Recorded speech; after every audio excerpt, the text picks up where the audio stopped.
Best-selling author Ed Klein, the book Blood Feud. Ed's been with us a couple of times before. Tell you what, a dangerous spot would be to get between one of Ed's books and somebody who wants one at a bookstore because they are flying off shelves. Ed, good morning to you.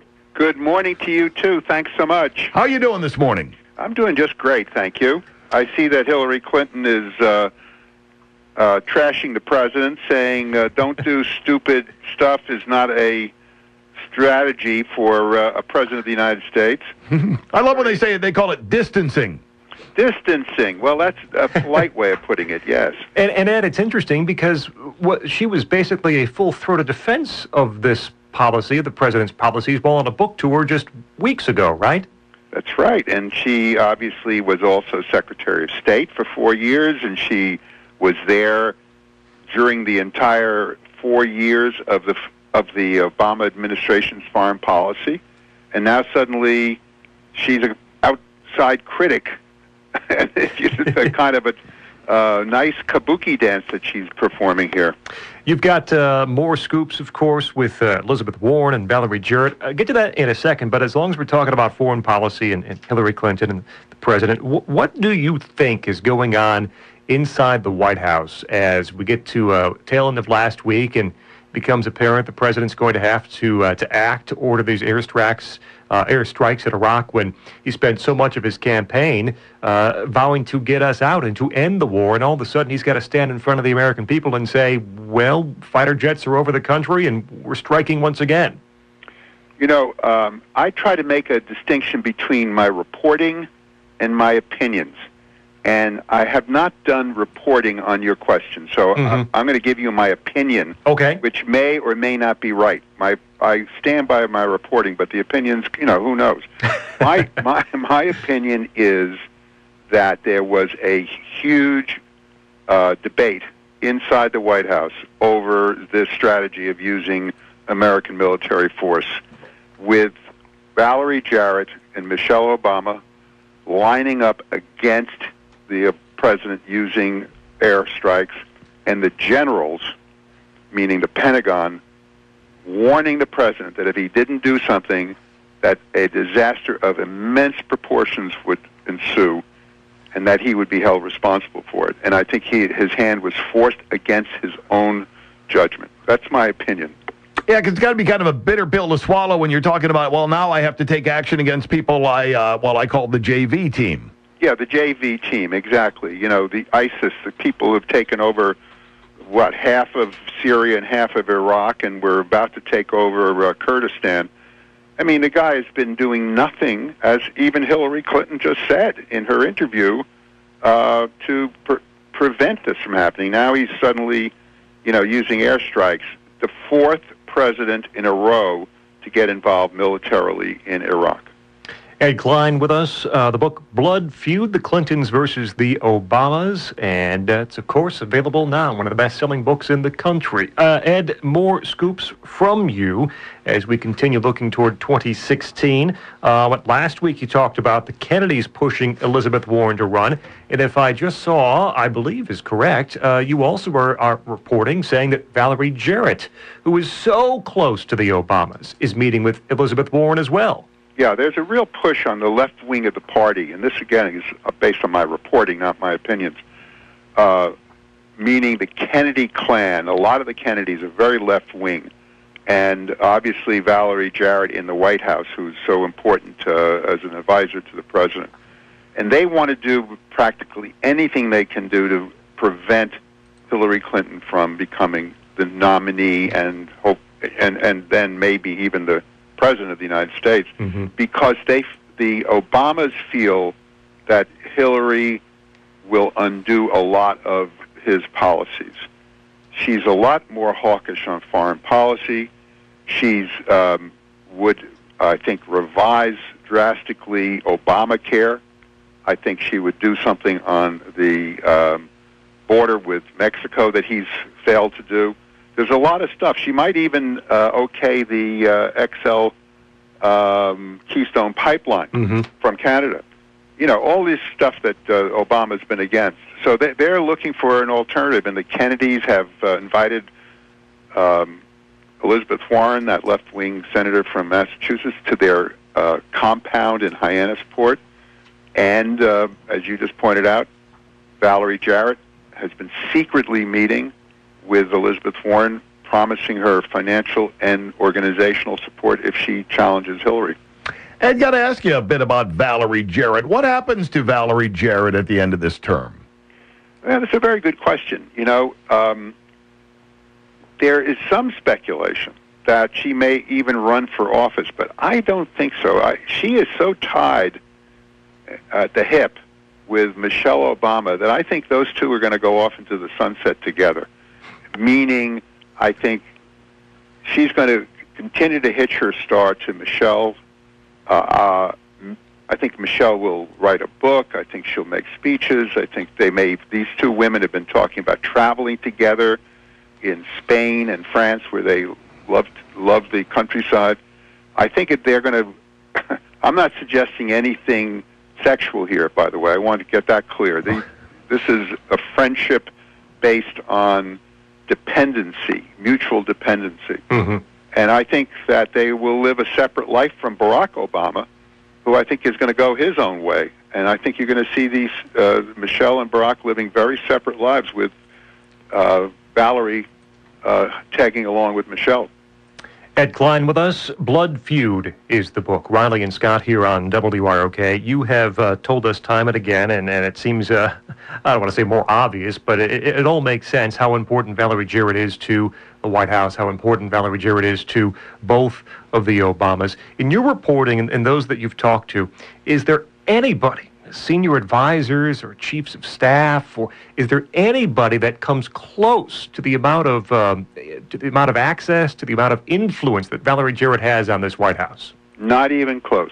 She, you know, as I report in the book Blood Feud, she has moved, quite some time ago, she moved into the residence of the White House. She lives in the White House. She has her own suite of rooms there. She has dinner every night with the President, First Lady, and their daughters. She goes on, right now she's on vacation with them in Martha's Vineyard. When he's in the White House, she's the last person to leave the Oval Office and whisper in his ear. She has influence over this President like no advisor, in my view, since Harry Hopkins in the Roosevelt administration 70-plus years ago. Harry Hopkins was friends with both Eleanor and Franklin Roosevelt. Well, Valerie Jarrett has not only the ear of the President and the First Lady, but the heart. She has their soul. They do not make a move without first consulting her. That'd be a great position to find yourself in, wouldn't it? Boy, you talk about long-term employment. Hey, Ed, got to ask you, we were treated over the weekend. I happened as I was thumbing through worldwide papers and all that. I think it was the Mail that ran the photo splash of the Clintons doing a little beach walking. You know, Bill's got his shorts on, Hillary's got the blue moo-moo, they're walking the dog. They're just average folk. Gosh, I didn't realize reporters would be here with cameras. Oh, of course not. Remember when they were dancing after Monica? Yeah, that seemed realistic, too. Yeah, with her and her bathing suit and all that. Well, you know, they're renting a $100,000 mansion in East Hampton, Amagansett, sorry, on the east end of Long Island. And they're hobnobbing with donors who are giving them up to $50,000 a couple just to schmooze with them and have a little cocktail with them. So when the Clintons vacation, it's not like you and I vacation and kick back. They're always working. They're always working the crowds. They're always getting more donations, making sure that Hillary's campaigning for the nomination. I mean, it's nonstop with the Clintons, and that's what they're this walking in the beach is a lot of hooey. Ed Klein with us from the book Blood Feud. And then this question might go back a bit to your previous book, To the Amateur, which was so great. The President and the vacations and the golfing. Even on, what was it, Friday, right, when he made the announcement about the action in Iraq, Marine One's right there waiting to take him away on his vacation, Martha's Vineyard. Yes. Is he aware of how that's perceived? I know there's this cocoon that's kind of around him, thanks to Valerie Jarrett and others. But is he aware of how that's perceived? Does he care about the people keeping track of how many rounds of golf he's taken or how many vacations he's taken? Is that a concern at all for him? I don't think I don't think Valerie Jarrett allows this kind of criticism to get close to the president. I don't think he is aware of it. Another president, a different president, when he orders our military into action, would be showing us photographs of him in the Situation Room in the basement of the White House, not on the golf links in Martha's Vineyard. But this guy has, a very different conception of what the presidency is about. And it's almost a kind of a casual, I'll do that with my left hand and play golf with my right hand, or vice versa. And if this were John F. Kennedy or Lyndon Johnson, Richard Nixon, or even Jimmy Carter, for that matter, we would be seeing him stay in the White House. And because air power may sound like it's antiseptic and we don't have boots on the ground, but it's still putting our men at risk, our men and women at risk. And this is serious business, and he has no business being on the golf links in Martha's Vineyard at this time. See, and that's what's amazing to me, Ed, is that, this buffer zone and this cocoon that gets set up around him, that it's amazing how impervious it must be to even people who would, I guess, for lack of a better term, outrank Valerie Jarrett, who might want to give the president a hand by saying, hey, look, man, the people are buzzing about the fact that you're on the golf course too much, but nothing gets through that wall. No, she doesn't let people get close to him to criticize him or to give conflicting opinions. I was speaking to Vernon Jordan, who is a very well-known, wise man in Democratic politics and advised many presidents over the years. Very famous African-American figure. And he's actually related by marriage to Valerie Jarrett. And he was saying that Valerie Jarrett has control over who gets on Air Force One, who gets into the Oval Office, who gets to see the president, who travels with the president, whose opinions the president hears. I mean, she's really the gatekeeper par excellence. And I don't think the people you're talking about, who might be whispering to the president, hey, Mr. President, the golf thing, cool it for a little while. I don't think those people get close to him, ever, because of Valerie. Edward Klein with us, just another minute or two. Blood Feud is the book, The Clintons versus the Obamas. It's Riley and Scott here on WROK. A big part of Blood Feud is this deal that you set up between the president, the former president.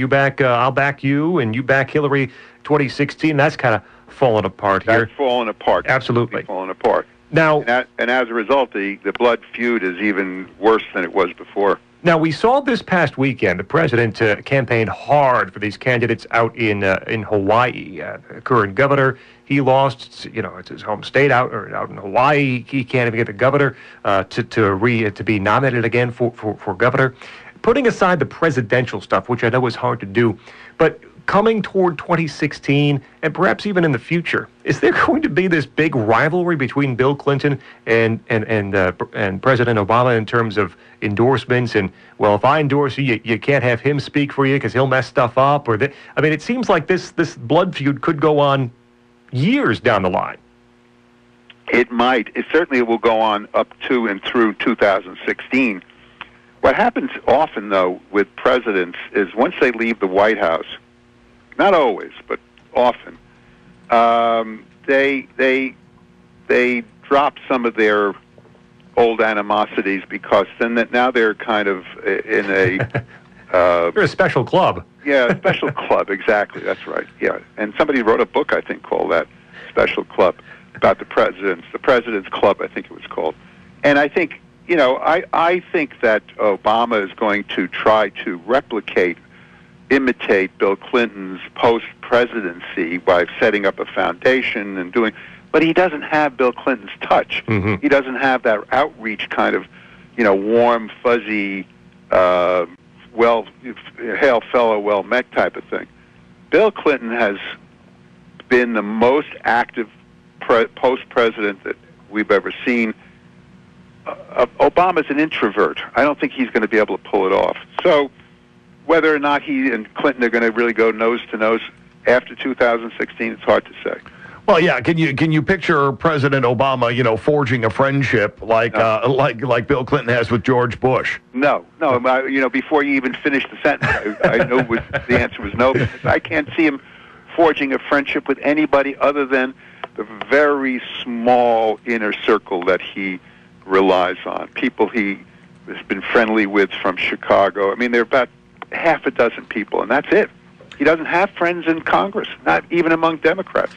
Harry Reid, God save us. Oh yeah, there's a guy you want. There's a guy you want coming by the house. Yeah, exactly. Even Harry Reid and the Democratic leadership in the Senate don't like him because there's no relationship there. Book meticulously researched, flying off shelves. You're going to want to get yourself a copy of it. And while you're at it, buy his other books, too. There's always something great in an Ed Klein book. Blood Feud is the name of this one. Ed, as always, thanks for your time. We really appreciate it. Great to be with you guys.